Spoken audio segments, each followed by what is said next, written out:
What's going on, guys? Wink here from the Shattered Order podcast. I want to break down all of these assault battles. So we've been having all these assault battles coming up, and they are an absolutely fantastic way to get a bunch of gear. The problem is some are a lot easier than others, require a lot less investment. Others are a hell of a lot more difficult and require a ton of investment and still can be really frustrating. So I'm going to talk about all of them, break them down, what you need for each one, and the best ones kind of focus on to increase your ROI, especially for newer players, because some of these are kind of easy in a way. And I'm basically going to be talking about challenge tier 2, basically the same basic strategy and requirements, not necessarily gear requirements, but same strategy and everything is for tier 1 and tier 2. They don't really distinguish that much other than just the sheer difficulty and damage output from the opposing team and health. So let's go ahead and jump into it. At number 10, I've got the Secrets and Shadows assault battle. This is the one with the NIGHTSISTERs. If you've done this one at all, you know it can be incredibly frustrating. I have some very good NIGHTSISTERs. My Doc is Relic 5, Asajj Ventress Relic 5, Relic 4 Mother Talzin, and I still find this event to be incredibly difficult. Challenge tier 1, not too difficult. I can do that without much issue, but challenge tier 2 is incredibly frustrating, primarily due to the fact that whenever you get to that wave 4 with Darth Sidious, he basically wipes everybody out, and the kind of strategy here is to mod Daka so that she can, of course, survive and then revive. And there are a couple different strategies that I've seen people do that. Nothing is actually super consistent. It's still a lot of RNG fishing and just kind of hoping that you get one of those good runs. A couple of strategies are basically using a crit avoidance primary, because his crits hit so high, but as you get to higher relic levels, you can go without the crit avoidance and you'll probably be fine, because he seems to hit around a little over 120k on the AoE whenever it's a crit. So if you can get her to survive through that, you'll be okay. But crit avoidance seems to increase the consistency, especially at lower gear levels, and also marring her with some tenacity. But still, even with tenacity, you are sacrificing some health, and you need her to be able to survive that attack in general.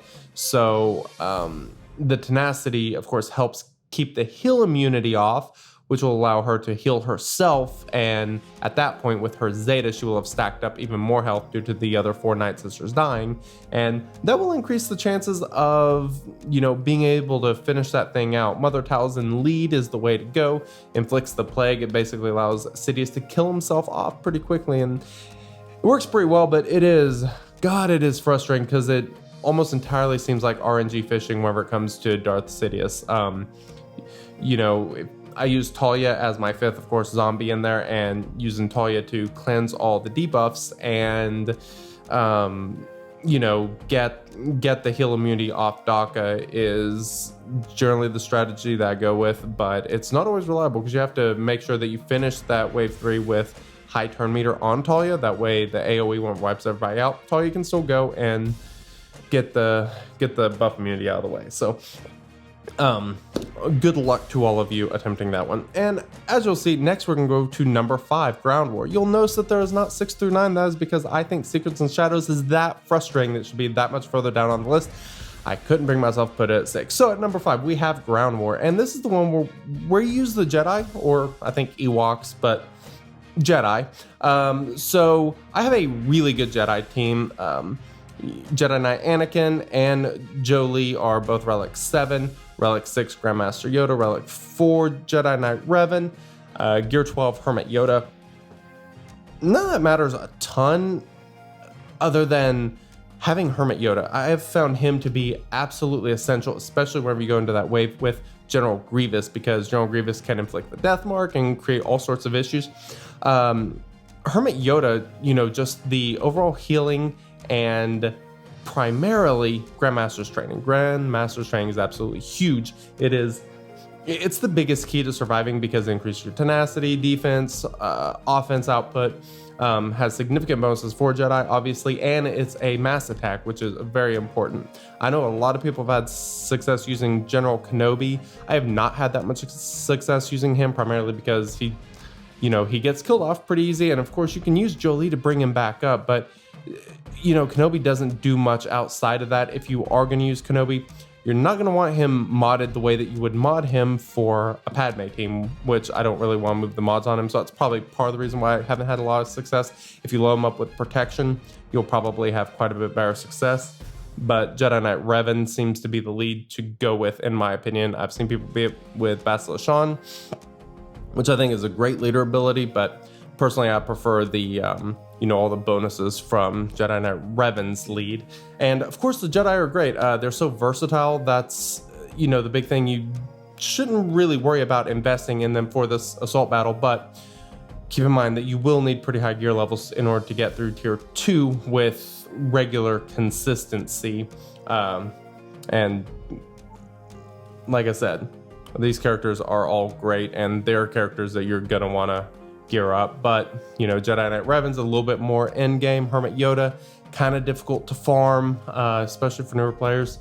May not be that big of a reason to farm him, given that there's Malak and Anakin Skywalker and Wampa and all that sort of stuff. So that is pretty much going to cover Ground War, because once you get to the final wave, it's not too terribly difficult. You should be able to make your way through that. It's really getting through that wave 4 that is the frustrating thing. Number 4 on this list is going to be Rebel Roundup.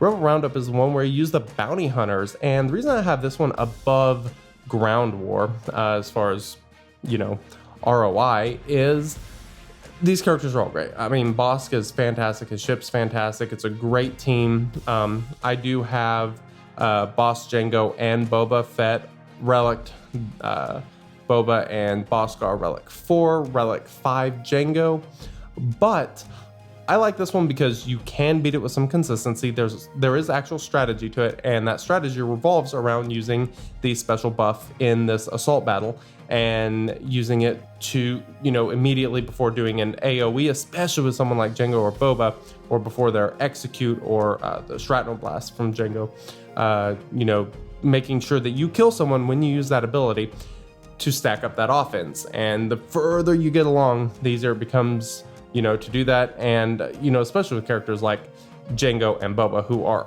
awesome damage dealers,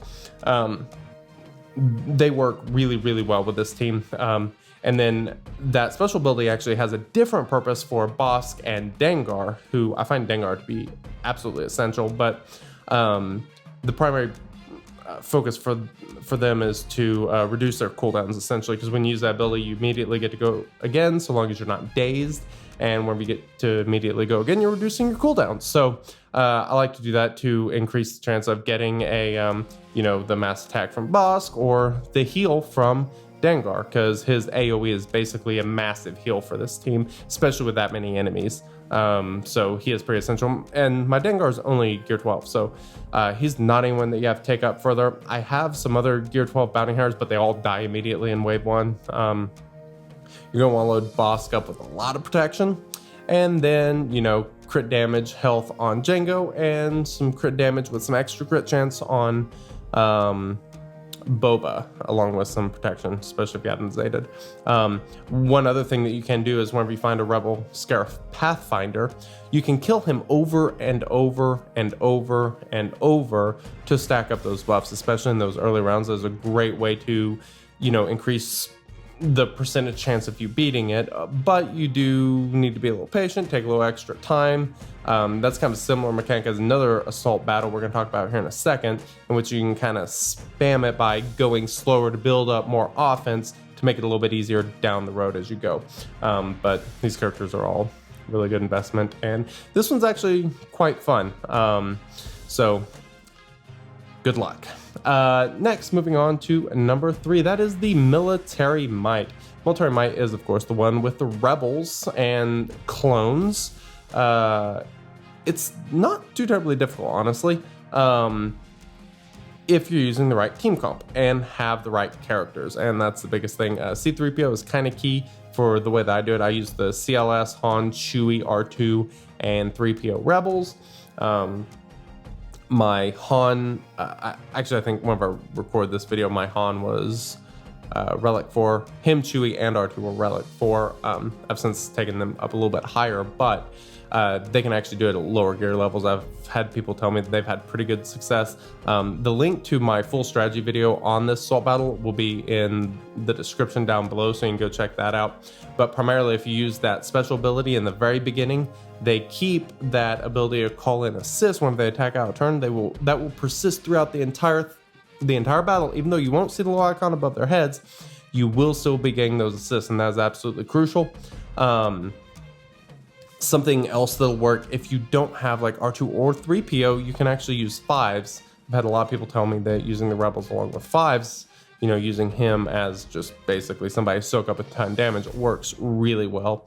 And so I'm sure there are a lot of other ways to use clones to have some success here. And the good thing about clones is there's a lot of incentive to invest them up. So, you know, no matter which team you go with in this assault battle, you're getting your return on them because they're absolutely great characters. You'll be using them somewhere. You almost have to gear them up at some point anyway. So that one is gonna be pretty easy and should be able to be one that you can beat pretty early on.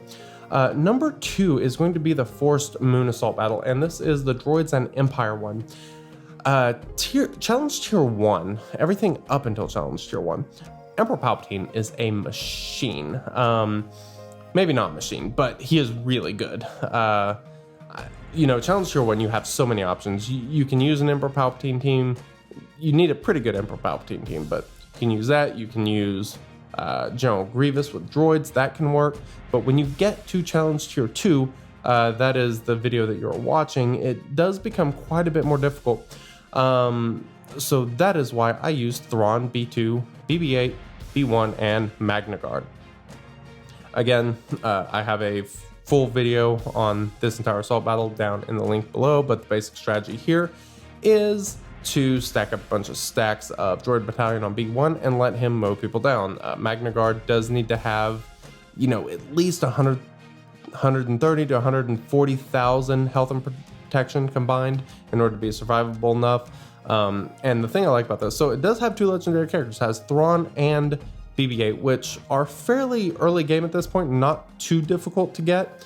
But once you get them, I mean, you can do this with pretty low gear levels. I've had people tell me that they've used this strategy and beat with like 3 gear 11 characters, 2 gear 12 characters. So the gear investment in this team is actually kind of low as long as you're following the proper strategy and playing it correctly. Of course, wave 4, once you get to there with Death Tebow, can become kind of frustrating.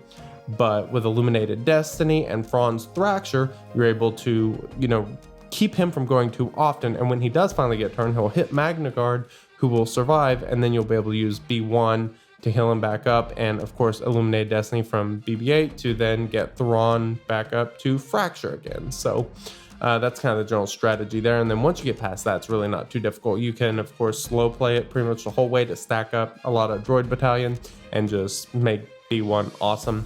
B1 at gear 12, that's what my B1 is in this video, and I have not had any trouble being it with a B1 or a gear 12 B1. I have since taken my B1 to Relic 6, and of course it does make this substantially faster. I think this run takes about 25 to 30 minutes with him at gear 12, but it is most certainly doable. And most importantly, it's actually pretty consistent. So number 1 here is Places of Power, and man, this thing is easy. I gotta be honest. Emperor Palpatine, Bastila Shan Fallen, Darth Nihilus. That's pretty much what you need. If you have those 3, Darth Revan of course helps a lot. He is another one I like using, and Scion, but with the 5 of them, I can just press auto. Even with them all at gear 12, not a single gear 13 character on this team, not a ton of crazy speed, nothing like that. You can just throw this team in there, hit auto, and go. It is just, it's amazing just because of all the debuffs, not to mention Darth Nihilus' Annihilate and the cooldown increase. They can't really do enough damage, and then Scion will get Pain out, and he will just soak up a lot of damage. So if you mod him very, very heavily for health, and then that's pretty much it. It's pretty simple and straightforward. Of course, if you want to manually play it, You know, save Darth Nihilus's Annihilate for when we get to the next wave, knock out someone really important, and that'll just make things that much easier, especially when we go into the final battle. Save it so you can take out Yoda. So I think that'll make things pretty easy, but this one is super low investment. This is probably the first one you'll be able to beat challenge tier 2 of. So work on those Sith, work on the Emperor Palpatine and Darth Nihilus so you can get this team going and start getting those rewards whenever this assault battle comes up, because these rewards are pretty awesome and you definitely don't want to be missing out. So again, to recap, we have number 10, Secrets of Shadows, then Ground War at number 5, number 4 is Rebel Roundup, number 3 Military Might, number 2 Force Moon, and number 1 Places of Power. Like I said, I do have a full breakdown for Force Moon and Military Might here on our YouTube channel, so make sure you subscribe. We would really appreciate it. Share this video if you have found it helpful or informative in any way, shape, or form. If you'd like to support the show, patreon.com/shatteredorder. Make sure you listen to the podcast every single week. We release any podcatcher here or on Twitch. We live stream on Twitch every single week. So make sure you check that out. And I would like to thank our friends over at Blue Designs. If you need a microphone of any sort, Blue is the way to go. Make sure you go. Their link will be down in the show notes as well. So thanks, and hope you guys enjoyed, and I will catch you guys later.